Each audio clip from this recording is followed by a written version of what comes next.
Rishikesh Advanced Pain Clinic. నొప్పి మాయం surgery దూరం. For appointments 9155515563. అంటే అలా ఉండేవాళ్ళు కూడా ఉన్నారు. ఏదైనా ప్రోగ్రామ్స్ జరిగేటప్పుడు క్యారవాన్ లేకపోతే మేము ఉండము, వెళ్ళిపోతాము షూటింగ్స్కి అప్పుడు క్యారవాన్ కొంతమంది ఆర్టిస్టులు వెళ్ళిపోయిన సందర్భాలు ఉన్నాయని నేను విన్నా చాలా.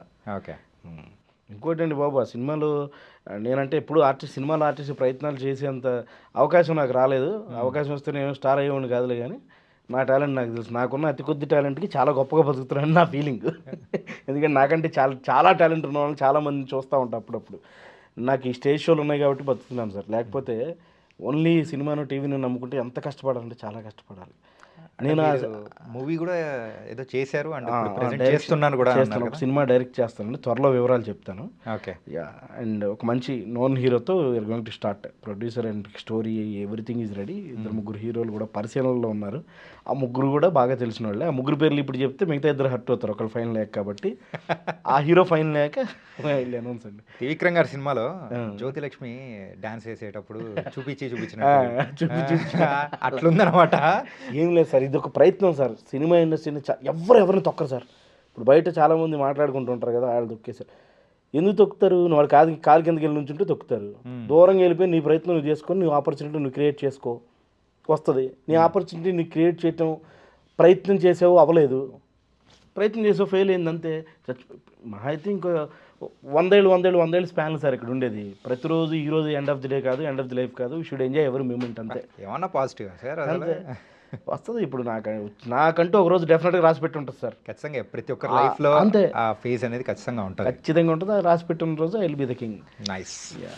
అండ్ అలాగే సో మీరు చేసిన ఇప్పటివరకు దానిలలో ప్రేక్షకుల దగ్గర నుంచి వచ్చిన మంచి స్పందన, సూపర్ స్పందన అనిపించింది ఏంటి? అంటే ఆ ప్రదర్శనలో మీరేమి చేశారు? నేను ఆల్మోస్ట్ నా కామెడీ బాగా ఎంజాయ్ చేస్తానండి. ఒకసారి అంటే వెళ్ళిన ప్రతి దగ్గర సక్సెస్ ఉండదు, అలానే ఫెయిల్యూర్ ఉండదు. 90% of my shows for successful. Okay. Because of my ఇంకోటి అండి, వాయిస్ ఇమిటేట్ చేయడం ఒక్కటి ఇంపార్టెంట్ కాదు. వాట్ ఎవర్ మనం స్టేజ్ మీద ఏం మాట్లాడుతున్నాం, మన వొకాబులరీ ఏంటి, మనం ఐటమ్ని ఎలా ప్రజెంట్ చేస్తున్నాం, నెక్స్ట్ చెప్పే వాయిస్ని, ఇవన్నీ కౌంట్స్. ఒకసారి నేను అనంతపూర్లో ఒక ప్రోగ్రామ్ చేస్తున్నాం. ఆ ప్రోగ్రామ్ అంతా డాన్సులు, తర్వాత సింగర్స్, అది బాగా విపరీతంగా డబ్బులు టిప్స్ ఇస్తున్నారు వాళ్ళు. అంటే నేను చూసి నా లైఫ్లో చూసిన ఒకే ఒక ప్రోగ్రామ్ అన్ని డబ్బులు ఇవ్వడం. అక్కడ కూర్చున్న వాళ్ళందరూ డబ్బులు చల్లేస్తున్నారు, 500 నోట్స్ అనంతపూర్లో. అయితే వాళ్ళు నాకు అవకాశం ఇవ్వట్లే. సింగర్స్, డాన్సర్స్ వాళ్ళకి డబ్బులు వస్తున్నాయి కదా, ఇంకా మొత్తం వాళ్ళు అలసిపోయాక లాస్ట్లో ఇచ్చారండి. అసలు వాళ్ళు అప్పటికి ఆ మూడ్లో కూడా లేరు, వినే మూడ్లో కూడా లేరు. అప్పుడు నేను ఎన్టీ రామారావు గారి డైలాగ్ ఒకటి చెప్పా. ఆ డైలాగ్ స్టార్ట్ చేసిన దగ్గర నుంచి డైలాగ్ ఎండ్ అయ్యే వరకు ఒక ఆయన డబ్బులు వేస్తానే ఉన్నాడు మీద. నాకు డైలాగ్ అవ్వకపోతే బాగుంటుంది అన్న ఫీలింగ్ లోపల. ఓకే. కానీ నేను నేర్చుకుంది కొంత కదా, అంతవరకు చెప్పి దాన్ని కొంచెం ల్యాగ్ చేయాలి. అది దానవీర సూరకర్ణలో చెప్తారు, పాంచాలి పంచభర్తృక ఏమే నీ ఉన్మత్త వికట అట్టహాసము, ఎంత మరవే ఎత్తిన మరుపరకు రాక హృదయశల్యామనమని నీ పర్యాసారముని నా కర్ణపటమును బయ్యలు చేయుచున్నవి. క్షీరావార సిద్ధిని తరాక సుధాకర వరం సమోత్పన్న సముత్తమ క్షత్రియ పరిపాలిత భరత సామ్రాజ్య దౌరయుండునయి. నిజపజీవర ప్రకంపిత చతుర్దశ భువన సూరవరులకు శత సోదరులకు అగ్రుతుండనయి. పరమేశ్వర పాదాభరిత పరశురామ సద్గురు ప్రాప్త శస్త్రాస్త్ర విద్యాపారి ఉండన రాజానికి మిత్రుడనై మానదునుడనై మరుగుడు సాగించు మమ్ము చూచి ఒక్కాడుది పరిచారిక పరివ్రత పగలబడిన ఊటయ్య. అవునులే, ఆ వయసు మారిన బామ్మకు ఎగ్గేమి సిగ్గేమి. ఇలా ఈ డైలాగ్ చెప్తుంటే, ఆ డైలాగ్ చెప్తున్నంతసేపు ఆయన డబ్బులు వేస్తున్నాడు మీద.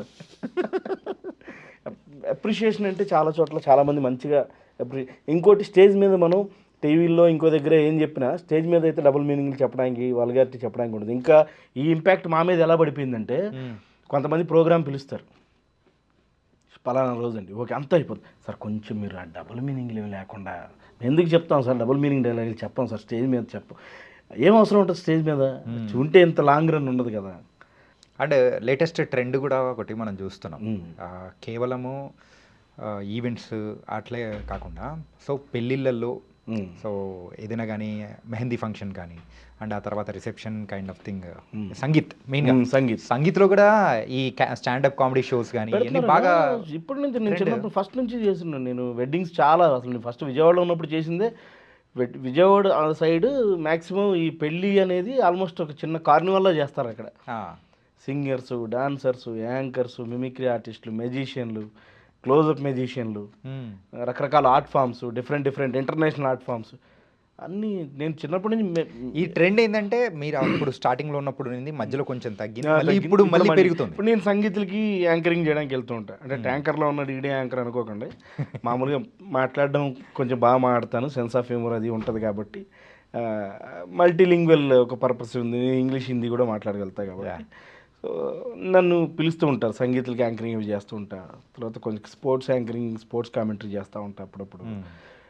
ఏదో పని అయితే చేస్తూ ఉంటాను సార్. ఓకే. నేను మా ఫ్రెండ్స్కి ఎప్పుడైనా ఏ బిజినెస్లో బా దీనిలో పెద్ద మిగలబా చేయాలా అంటే ఒకటే మాట అంట, లీగల్గా మనకు రూపాయి సంపాదించే అవకాశం వచ్చినా వదలొద్దు. లీగల్గా కష్టపడడానికి రెడీగా ఉండి సంపాదన లేని వాళ్ళు చాలామంది ఉన్నారు. తక్కువ మిగిలితే వదిలేస్తున్నాను. న్యాయంగా పని చేస్తున్నా, న్యాయంగా డబ్బులు వస్తుంది. అది రూపాయి వచ్చిందో 10 రూపాయలు వచ్చింది, పని చేయ డబ్బులు తెచ్చుకో అంతే. ఓకే, అంతే. అంటే సరే ఇప్పటి వరకు మీరు సంపాదించింది ఎంత అనుకోవచ్చు? డబ్బుల పరంగా ఉందండి, పెద్ద ఏం లేదండి. మా ఊళ్ళో చిన్న ఇల్లు కట్టుకున్నాను. హైదరాబాద్లో ఓ ఫ్లాట్ ఉంది. ఏ ఊరు సార్? మైలవరం అండి, విజయవాడ దగ్గర. మైలవరం. అక్కడ ఒక చిన్న ఇల్లు. అమ్మగారు ఉంటారు అక్కడ, మదర్ ఒక్కళ్ళే ఉంటారు. నాన్నగారు లాస్ట్ ఇయర్ చనిపోయారు. ఆవిడ ఇక్కడికి రమ్మంటే రారు, అక్కడ అలవాటు అయిపోయింది. ఆ ఇంట్లో అమ్మ ఉంటారు. ఇక్కడ ఒక 2 BHK అంతే. నేను సంపాదించిన ఓవరాల్ జీవితంలో ఇప్పటివరకు అంతే సంపాదించింది. ఫ్యామిలీ, వైఫ్, 2 పిల్లలు. ఇంకా పిల్లల గురించి?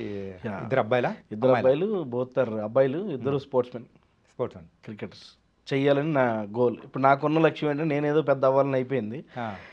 అంటే నేను ప్రయత్నం చేసే ఇది కూడా దాటిపోయింది.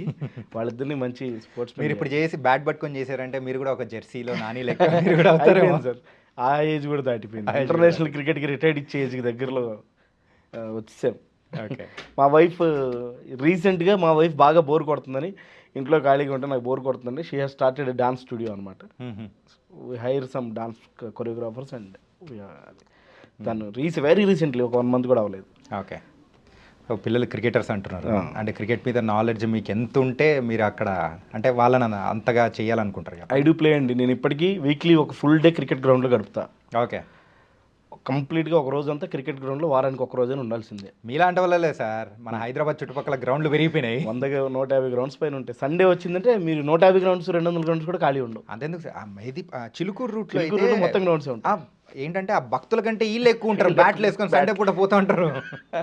అది ఒక క్రికెట్. ఇంకోటి సార్, ఇంకోటి నేను మా పిల్లలిద్దరిని స్పోర్ట్స్లో వేయడానికి ఇంకో రీజన్, ఒకటి గోల్, క్రికెటర్స్ అవ్వడమే గోల్. సెకండ్ థింగ్ ఏంటంటే కమింగ్ జనరేషన్స్ పిల్లలు మన చిన్నప్పుడు అంటే నేను మీకంటే పెద్దవాడిని ఖచ్చితంగా. ఆ చిన్నప్పుడు పెద్ద గ్రౌండ్స్ ఉండేవి. వారంలో కనీసం ఒక గంట, రోజుకు గంట చొప్పున సండే ఫుల్ డే ఆడుకునేవాళ్ళం. ఇప్పుడు మొబైల్స్ తప్ప ఏమి లేవు. 30-35 ఏళ్ళకి బీపీలు, షుగర్లు వచ్చేసే అవకాశాలు ఉన్నాయి నెక్స్ట్ జనరేషన్స్కి. సో అలా కాకుండా కొంచెం ఫిట్గా ఉంటారు కాబట్టి అది కూడా ఒక రీజన్ అనమాట. ఓకే. ఫిట్నెస్ గురించి కూడా ఆలోచించి వాళ్ళు కొంచెం yes, if you learn something that will help you for sure in your life అండి. ఏదో ఒక క్షణంలో, ఏదో ఒక మూమెంట్లో మీరు నేర్చుకున్నది మిమ్మల్ని ఎక్కడ వదిలేదు. సో క్రికెట్ మీద మంచి నాలెడ్జ్ ఉంది కాబట్టి సరే, మరి ఐపీఎల్ దాని గురించి మాట్లాడుకున్నాం. ఏ టీం అంటే ఫేవరెట్ బాగా? చెన్నై సూపర్ కింగ్స్ ఇష్టం అండి నాకు. సార్ హైదరాబాద్లో ఉంటూ మీరు సపోర్ట్ చేయకుండా? సన్ రైజర్స్ హైదరాబాద్ నేను సపోర్ట్ చేసే టీము, నాకు ఇష్టమైన team Chennai super kings because of Dhoni. Okay. Mahendra Singh Dhoni, only because of Dhoni అంతే. Dhoni, as long as Dhoni plays for Chennai, I like that అంతే. నేను కూడా ధోని ఫ్యానే, కాకపోతే మన టీం మన తెలుగు వాళ్ళది, మన హైదరాబాద్ టీము మనం సపోర్ట్ చేయడం వేరు, ఇష్టపడడం వేరు. ఓకే. చాలా మందికి ఆర్సీబీ అంటే ఇష్టం మన తెలుగు వాళ్ళకి బికాస్ ఆఫ్ కోహ్లీ అంతే. Nice sir.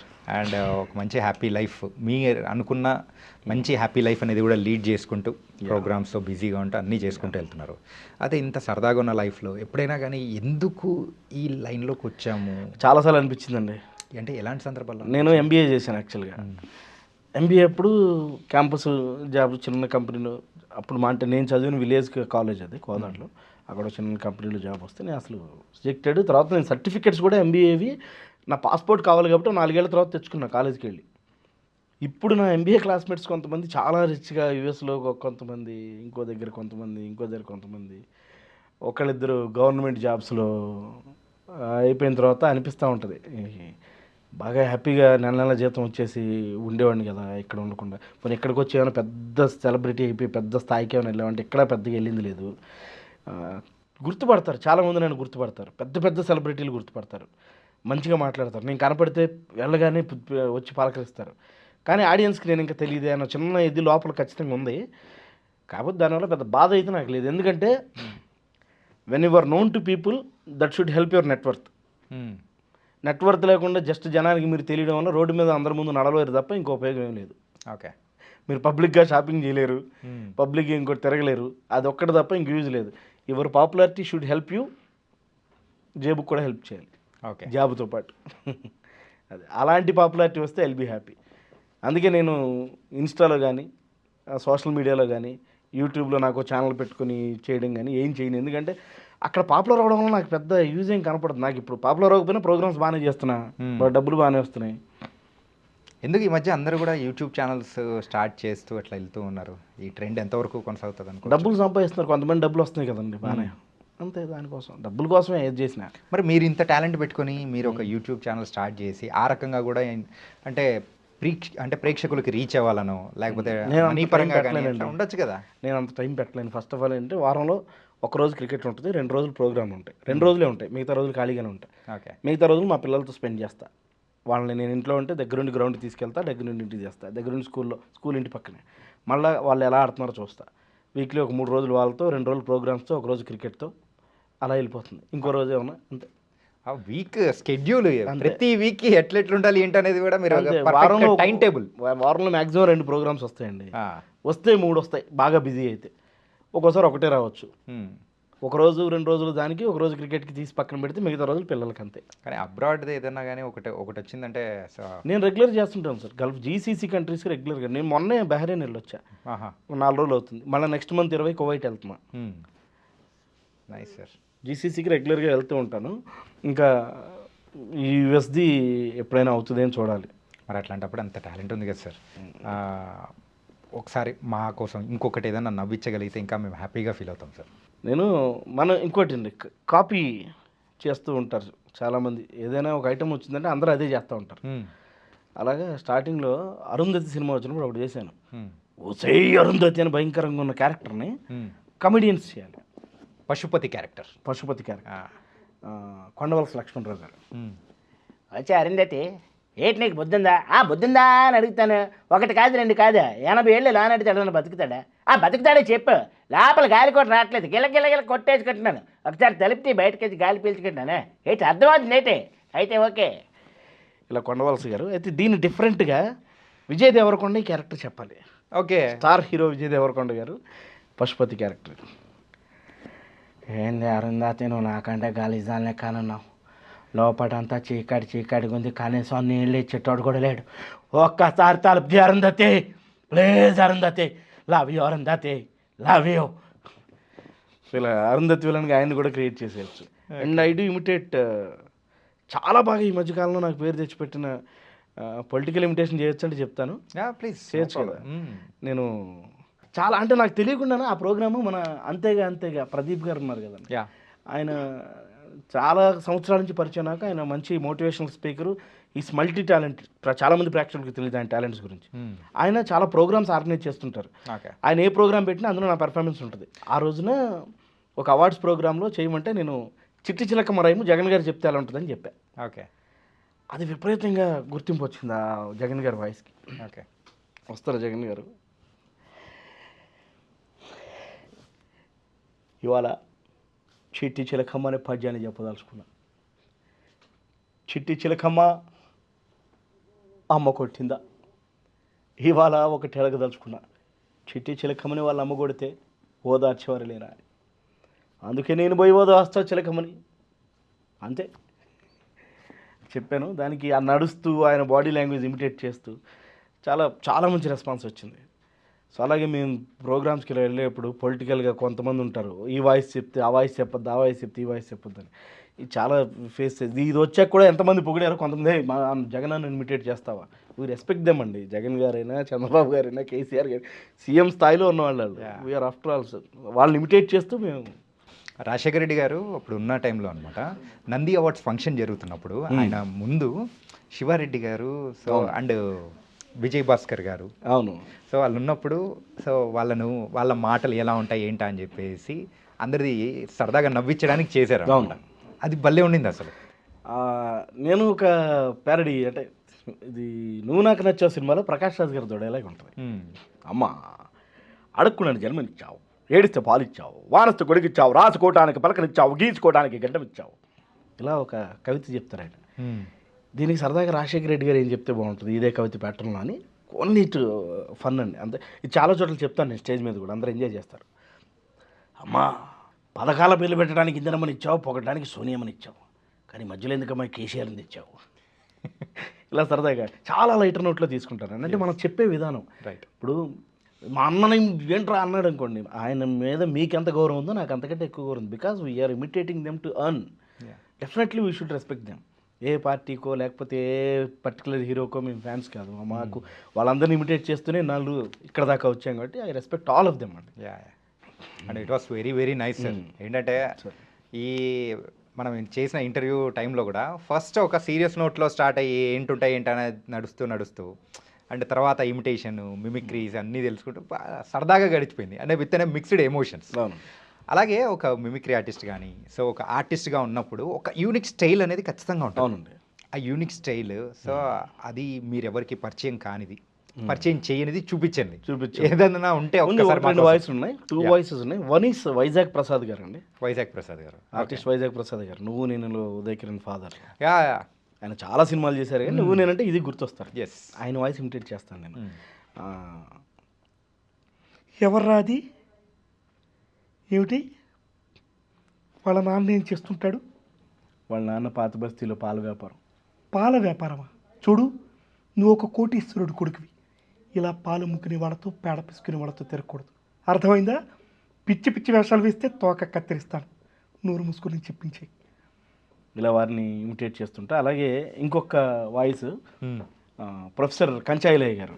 ఓకే, చాలా ఇంటర్వ్యూస్లో మనం చూస్తుంటాం వాళ్ళని. ఇప్పుడు నేనేమంటున్నా అంటే మా పిల్లల చేతిలో పుస్తకం కావాలి, మా పిల్లలకి చదువులు కావాలి, మా పిల్లలకి ఇంగ్లీష్ మీడియం కావాలి, మా పిల్లలకి మంచి బట్టలు కావాలంటున్నా. ఇవన్నీ ఇచ్చి మీరు ఏమైనా చేసుకోరు, అంతేగాని మా పిల్లల్ని ఎల్లిగాడు మల్లిగాడు అని పిలుస్తా అంటే ఇంకా బాధ అవుతూ ఉంటుంది మాకు. ఇలా కంచాయిలయ్య గారు వారిని ఇమిటేట్ చేస్తూ ఉంటాను. ఇలా యూనిక్ స్టైల్స్లో మాత్రం. కానీ సార్ ఈ ప్రాక్టీస్ దానిలకు సో కొత్త కొత్త వాయిస్ నేర్చుకోవడానికి టైమింగ్ అని ప్రాక్టీస్ ఎట్లా పడుతుంది అది? కొన్ని వాయిస్లు వింటుంటేనే మనకు గ్రాస్ప్ అయిపోతుంటాయండి. కొన్ని వాయిస్లో 10 సార్లు ప్రాక్టీస్ చేయాలి. ఇప్పుడు కొన్ని వాయిస్లు కొంతమంది ఈజీగా చేయగలుగుతారు, చాలా వాయిస్కి దగ్గర ఉంటాయి, ఈజీగా చేయగలుగుతారు. కొన్ని వాయిస్లు కొంతమంది కష్టంగా చేయగలుగుతారు. End of the day I believe that imitation percentage కంటే కూడా మనం ప్రజెంటేషన్ బాగుంటే విల్ బీ కింగ్ అండి. మా శివారెడ్డి అన్న ఎప్పుడు కూడా ఆయన సెలెక్టివ్ వాయిసెస్ చేసిన అద్భుతంగా చేస్తాడు. ఆయన అద్భుతమైన ప్రజెంటర్. ఆయన స్టేజ్ మీద ఉన్నంతసేపు ఆయన్నే చూస్తుండిపోతాం. మాట్లాడే విధానం కానీ, అతనికి ఏం తెలుసో అతనికి తెలియటం కాదు, అతనికి ఏం తెలియదో అతనికి తెలుసు. నాతో అంటాడు, అరే చాలామంది మంచి ఆర్టిస్టులు ఉన్నా ఈ స్థాయిలో ఉన్నా అంటే మనకు ప్రజెంటేషన్ తెలియదు. నాకు చాలా చెప్తారు, సజెషన్స్ ఇస్తారు. జస్ట్ లైక్ వాళ్ళ ఇంట్లో వాళ్ళ తమ్ముడు సంపత్ రెడ్డి అన్న ఉంటారు, ఆయన ఎలా చూసుకుంటారు నన్ను అలాగే చూసుకుంటారు. ఏ ఆర్టిస్ట్కైనా తనకేం వచ్చో తెలియడం ఇంపార్టెంట్ కాదు, తనకేం రాదో తెలుసుకొని ఉంటే మంచి ఆర్టిస్ట్ అయిపోతాం. నాకు రాంది చాలా, నేను మన రాహుల్ ద్రవిడ్ ఇంటర్వ్యూలు చెప్పినట్టు నేను ఇన్ని ఇన్నింగ్స్లు ఆడితే ఇన్నే 50 ఇన్నే సెంచరీలు ఉన్నాయి, సక్సెస్ కంటే ఫెయిల్యూర్ ఎక్కువ ఉంది, కానీ నన్ను అందరూ సక్సెస్ఫుల్గా చూస్తున్నారు అని చెప్పినట్టు ఆర్టిస్ట్ కూడా అంతే. మనకి ఇంత వచ్చి ఇంత రాకపోయినా పర్లేదు, ఇంత వచ్చిందని అద్భుతంగా చెప్తే చాలు. సో మీరున్న మీ ఇండస్ట్రీలో అయితే మీరు ఒక రాహుల్ ద్రావిడ్. నాకు అదే అర్థమైంది. ప్రయత్నం. ఎస్, అండ్ చాలా కాలం నుంచి ఒక మంచి ఇంటర్వ్యూ ఇవ్వాలని అనుకుంటున్నాను. Thanks to iDream for inviting me. చాలా కాలం నుంచి అనుకుంటున్నా. కొంతమంది మధ్యలో పిలవడం జరిగింది, నాకు కుదరక వెళ్ళకపోవడం. ఇంకోటి కొంచెం వాయిస్ థంబ్నెయిల్స్ అంటే భయం నాకు. అచ్చు గుద్దునట్టు దింపేశాడు. నేను అచ్చు గుద్దునట్టు ఎవరిని దింపలేదు. ఇప్పటివరకు ఇమిటేట్ చేసిన వాయిస్ అన్ని ప్రయత్నం చేశాను దగ్గరికి ఇమిటేట్ చేయడానికి. నేను అచ్చు గుద్దినట్టు ఎవరిని ఇమిటేట్ చేయలేదు. దయచేసి అలాంటి థంబ్నెయిల్ ఏదైనా ఎక్కడ చేశాడు వీడు అని కింద కామెంట్ చేస్తుంటాను. అవంటే కొంచెం భయం నాకు యాక్చువల్గా. ఎందుకు బాగానే హ్యాపీగా వెళ్తున్నాం కదా, ఎందుకు తిట్టించుకోవడం జనాలతో అని. థంబ్నెయిల్స్కి బాగానే భయపడుతున్నారు. ఎందుకండి ఇప్పుడు మన పనిలో మనం హ్యాపీగా ఉంటే ఎక్కడో ఎవరో అనవసరంగా ఉత్తి పుణ్యానికి మన మీద నోరు బారేసుకునేలాగా అవకాశం ఇవ్వడం ఎందుకు? కాబట్టి ఈరోజు నాకు తెలిసి మ్యాక్సిమం నేను ఇమిటేట్ చేసినవన్నీ దగ్గరగా చేస్తుంటాను. బహుశా కొన్ని ఎగ్జాక్ట్గా కూడా దింపారు సార్. నాకైతే అదే అవి కూడా ఎగ్జాక్ట్ అనుకోవద్దులేండి, బాగా చేశాను. నిజంగా చాలా బాగా చేశారు. అదే నైస్ సార్. యా.